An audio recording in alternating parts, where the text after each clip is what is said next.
Il fallait qu'il fasse deux jobs, après une t'es passé. Comme moi, mes parents viennent de Terre-Neuve, puis les vieux parents de grand-père, ça vient d'Angleterre. Parce que nous autres, c'était des Anglais. Puis là, je suis marié avec une fille de l'île, c'est. C'est les plus vieilles familles de l'île, c'est. Dans 15 ans, moi, monsieur, je pouvais pas dire seulement ni nous, ni vous. Pas un mot de français. Pas un mot de français.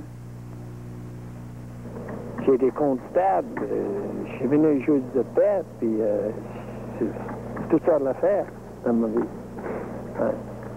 Puis j'ai tout occupé ça jusqu'à on t'a pas fait. J'étais 4 ans à Patate. J'étais 15 ans à Shallow Creek. J'étais 4 ans à la route. J'étais un an à McDonald's. Après ça, j'étais 20 ans à Jupiter. C'est mon payé, oui. Ouais.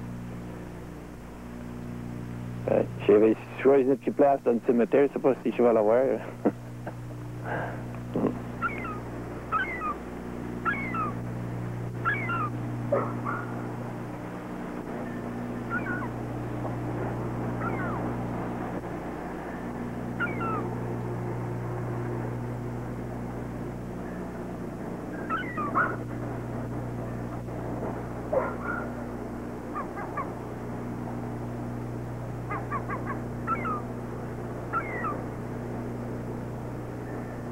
Oui, c'est la tente de Gamache. Mais c'est pas là qu'elle s'est installée, comme je vous l'ai dit, hein.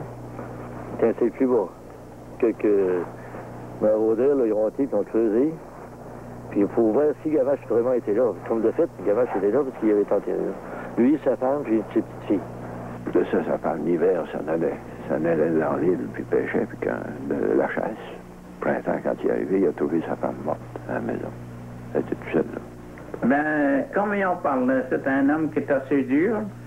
Puis il y en a d'autres qui m'ont dit que qui n'était pas si pire que ça. C'était plutôt qui fait peur au monde.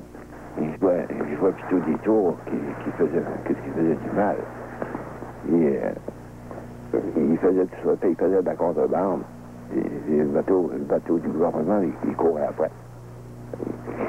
Il faisait un radeau, puis il faisait un baril dessus, déjà avec du goudron. Il mettait le feu, puis tant que le bateau courait après ça, ben lui, il prenait une autre base. Puis il se cachait dans une autre place, sur l'affaire de même. Ouais. Jusqu'à Gamache est mort, lui et sa femme, il y a 2 grosses épinettes qui poussaient. Bon, les épinettes il y en a fait de 40 à 45 pieds d'eau. Les 2 grosses épinettes, un à chaque tête des autres. Ça, probablement, si c'était planté là, par exprès, ou bien que ça poussait autrement, mais il y avait 2 épinettes là.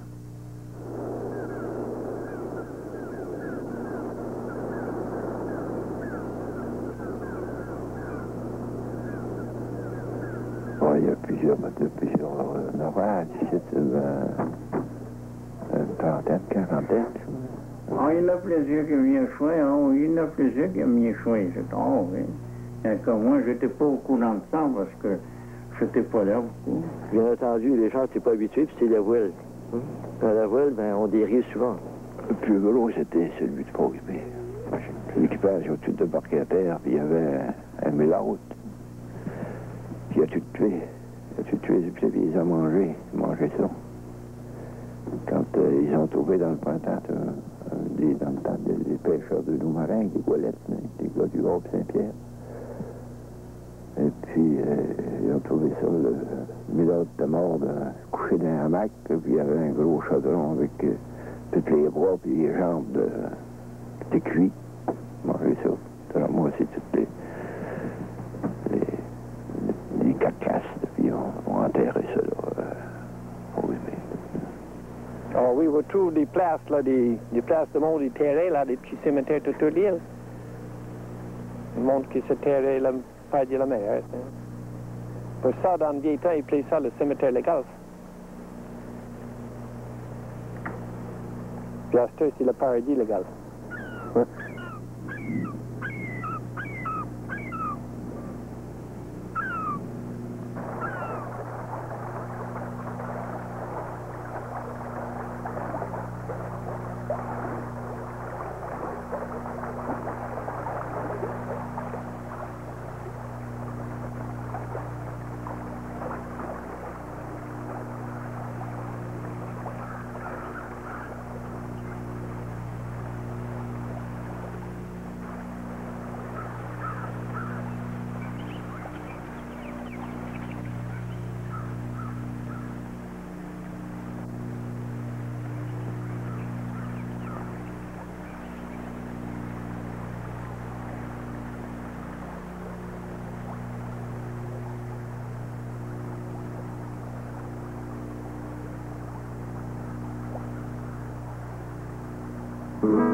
Tout en beau foin l'été, oui. Le mie puis le foin. Dans le mois de juin, là, c'est pas mal toujours comme ça. Les deux fois les plus pluies, ben, de brim, pas le assez beau temps. Le mois de juillet, c'est quoi une mois magnifique. Le mois d'août, le mois de septembre, c'est la plus belle place au monde. Après ça, ben, dans le mois d'octobre, là, ça commence à Freddy, commence sur la neige de fin d'octobre. C'est le soleil qui rend toute la business site. Puis nous autres, c'est la neige qui nous fait retarder le printemps. C'est ça. Souvent, dans le bois, il doit y avoir encore de la neige, quoi qu'on n'a pas eu beaucoup cet hiver.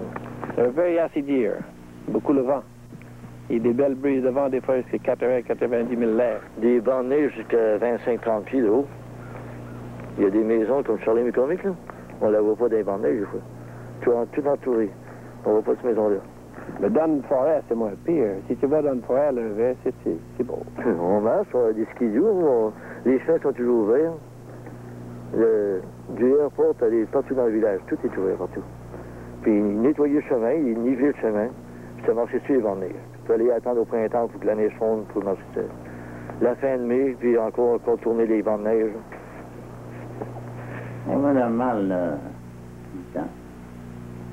Pas si souvent qu'aujourd'hui, parce que dans l'hiver, on n'avait pas, parce que il n'y avait pas d'avion qui voyageait dans ce temps-là.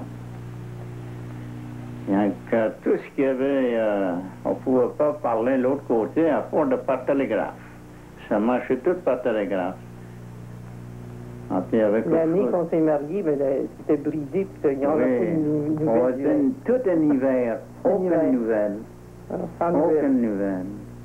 Ça nous faisait pas juste quand le bateau a parti dans l'automne, toujours assez tard. On n'a pas eu de nouvelles avant le mois d'avril. La première nouvelle qu'on a eue a vu le bateau virer à la pointe pour rentrer cette année.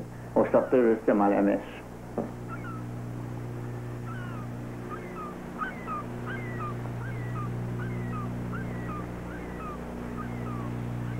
Dans les villages, il y avait seulement qu'ici, il y avait le port Bésaint-Clair. Après ça, il y avait dans aux Prêtres. Après ça, il y avait une famille ou deux à Port-Meunier. Puis il y en avait à Fox-Bay. Il y avait quelques familles autour de l'île. C'était tous des pêcheurs installés. Après ça, il y avait des gardiens de port. Oh, il y avait pas mal toutes les races. Il y avait de l'Afrique du Sud, il y avait des Mondiales, des Américains, des Canadiens.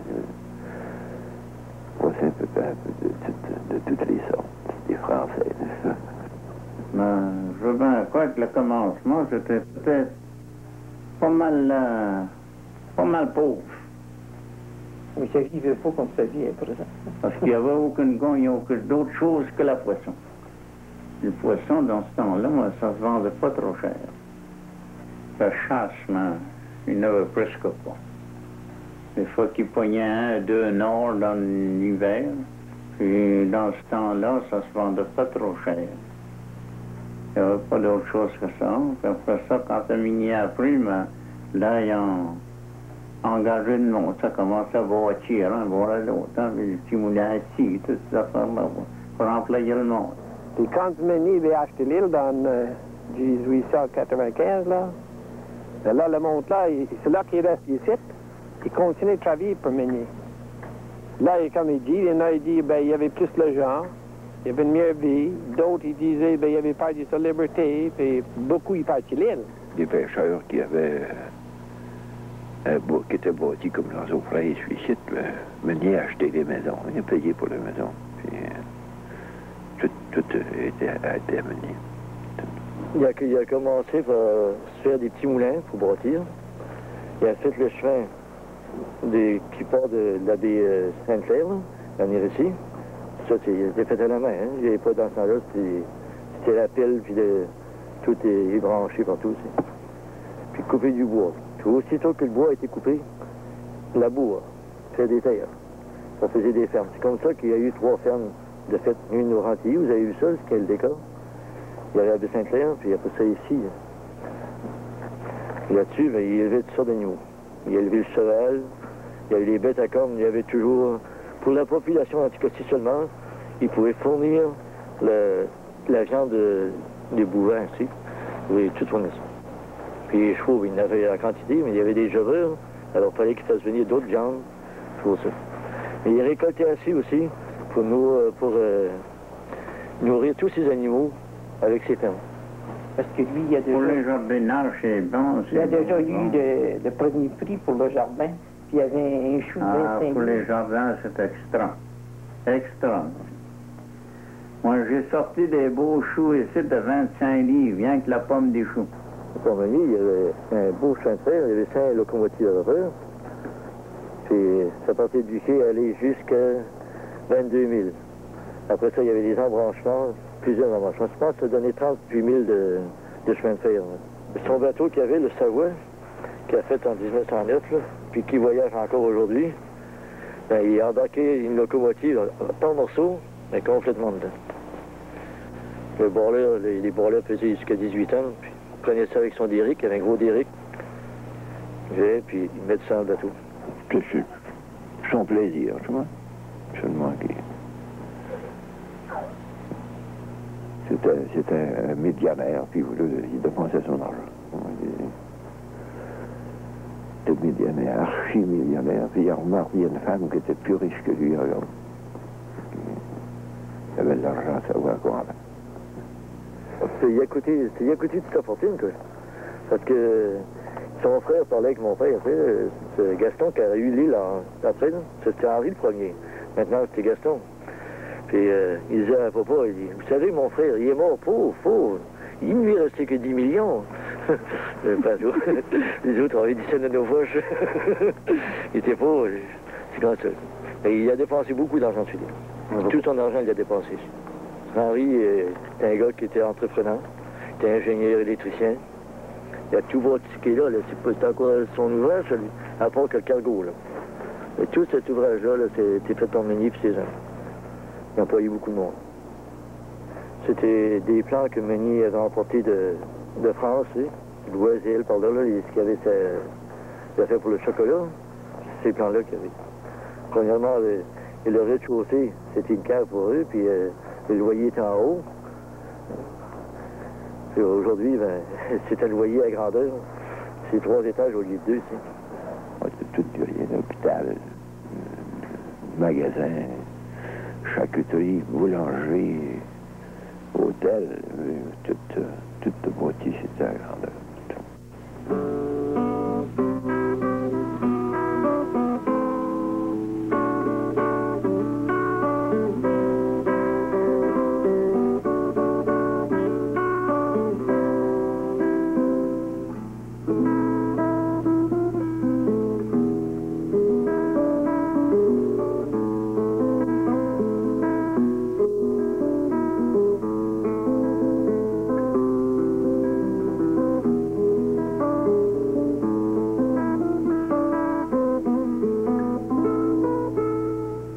Saint-Denis, tout était bien arrangé, tout était propre.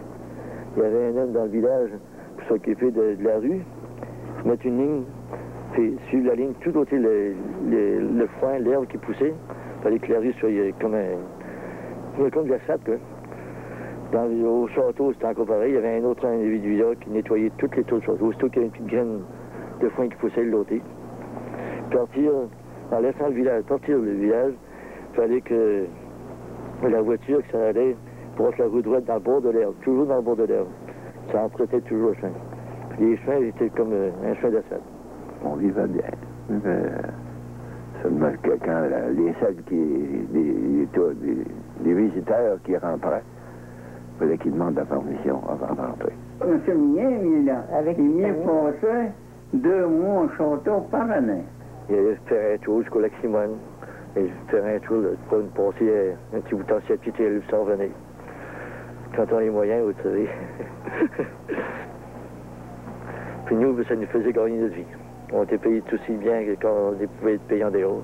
Alors, lui, c'était un charmant gars. Un homme qui était bien humain. C'était tombé à la hausse. Il était un gars qui était rude, mais quand on est patron, on veut avoir quelque chose, on le fait, hein. Puis après ça, ben, c'était son frère qui est revenu, mais lui, on l'appelait grand-papa. Bon, c'était un vrai grand-père pour nous. On va dire, on a peut-être un petit peu moins de liberté sur les règlements parce qu'il était sévère sur... Hein. Chevreuil, on n'avait pas le droit de tuer chevreuil, on n'avait pas le droit de tuer...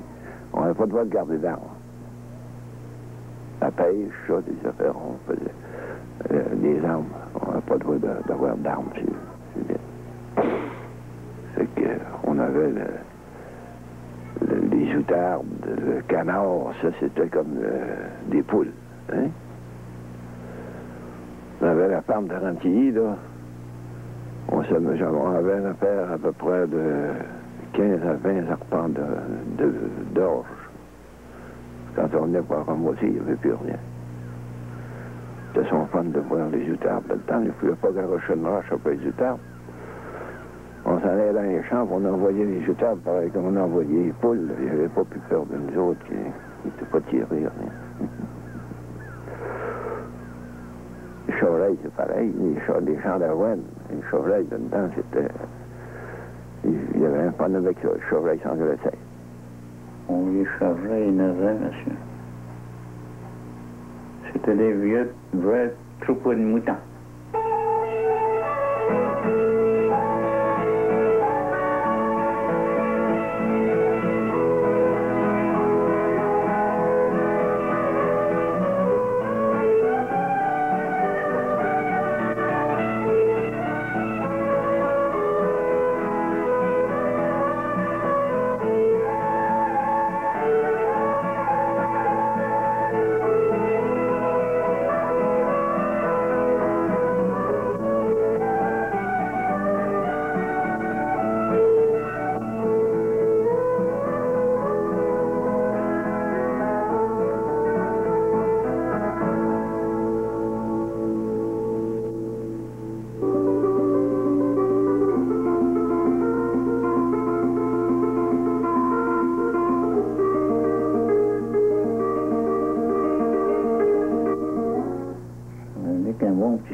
Des fois, c'est bon. Il a dit qu'il ne pouvait pas continuer parce que la compagnie, le gouvernement l'obligeait à faire quelque chose pour les revenus pour la province. Puis le franc étant rendu à 25 en ce temps-là, il faisait qu'il aurait pris tout son argent. Pourquoi il n'aurait pas pu avoir de revenus? C'est pour ça qu'il a tout oublié de vendre son île. Mais peut-être que les enfants aussi n'auraient pas aimé rester toujours sur l'île. Il m'a mieux de faire d'autres choses, peut-être. Comme c'est là, ça a l'air que ça s'en va. C'est-à-dire, on parlait de tout abandonner, tout sortir des familles, puis rentrer seulement que les travailleurs vont l'été. Et là, ben, on ne sait pas quoi c'est qu'on va faire. Il n'y avait rien de changé. Après que la compagnie a rentré ici en 24, 25, 27. Il est arrivé ici en 27. On a organisé ça pour le faire. Le verre de temps là va chasser un or. On avait des familles tout autour de l'île. On chassait d'un nord, puis toutes sortes de petits affaires comme ça. On faisait du travail pour le monde, il y avait des petits salaires. Et là, dans 1946, là, quand j'ai décidé de faire le bord là, on tout levait des familles autour de l'île. Tout remis ça porte-monnaie. Puis là, c'était quasiment tout bordonné, là.